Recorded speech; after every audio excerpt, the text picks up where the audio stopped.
Terima kasih. Assalamualaikum warahmatullahi wabarakatuh.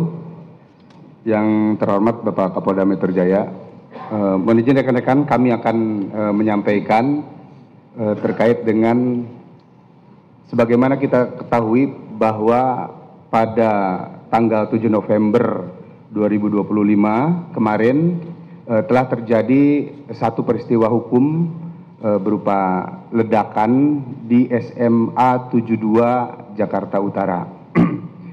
Pasca terjadi ledakan tersebut, selanjutnya kami dari tim penyidik Direktorat Reserse Kriminal Umum Polda Metro Jaya melakukan langkah-langkah penyelidikan dalam upaya penyidikan terhadap peristiwa hukum tersebut.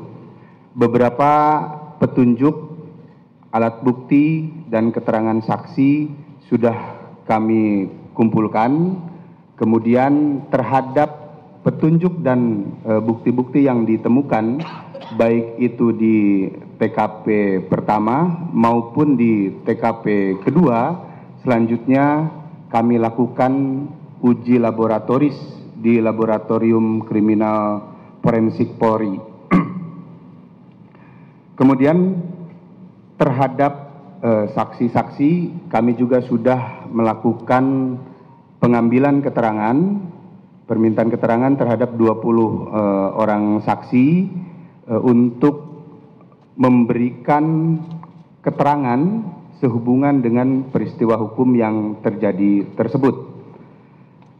Sampai dengan saat ini kami terus melakukan upaya pendalaman dalam proses penyelidikan dan penyidikan di Direktorat Krim Polda Metro Jaya. Sejalan dengan kami selalu mengedepankan juga terhadap pemulihan, baik itu pemulihan kesehatan maupun pemulihan kondisi psikologis dari para korban.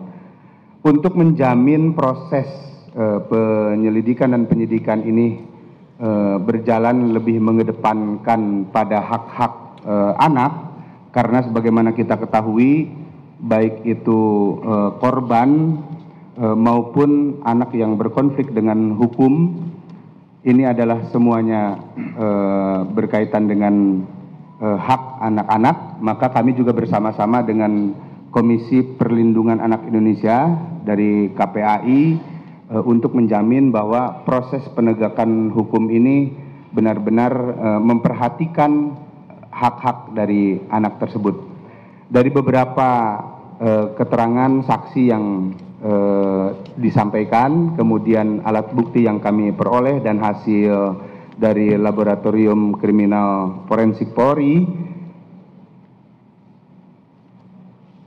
terdapat dugaan ada perbuatan melawan hukum yang patut diduga melanggar norma hukum sebagaimana diatur dalam pasal 80 ayat 2 junto 76C Undang-Undang Perlindungan Anak maupun pasal 355 KUHP dan pasal 187 KUHP serta pasal 1 ayat 1 Undang-Undang Darurat Republik Indonesia. Sampai dengan saat ini kami terus melakukan pengembangan terhadap temuan-temuan dalam proses penyidikan tersebut.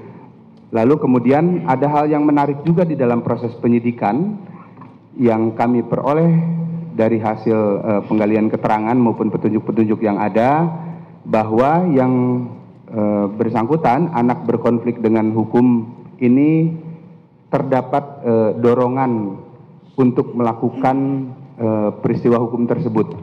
Dorongannya di mana yang bersangkutan merasa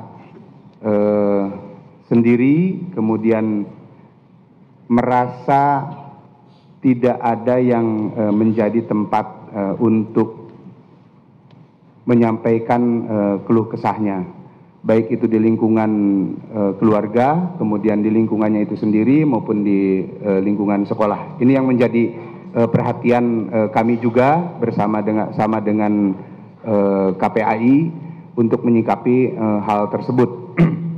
Saya kira itu yang dapat kami sampaikan pada kesempatan sore hari ini. Terima kasih. Assalamualaikum warahmatullahi wabarakatuh. Terima kasih Pak Dires.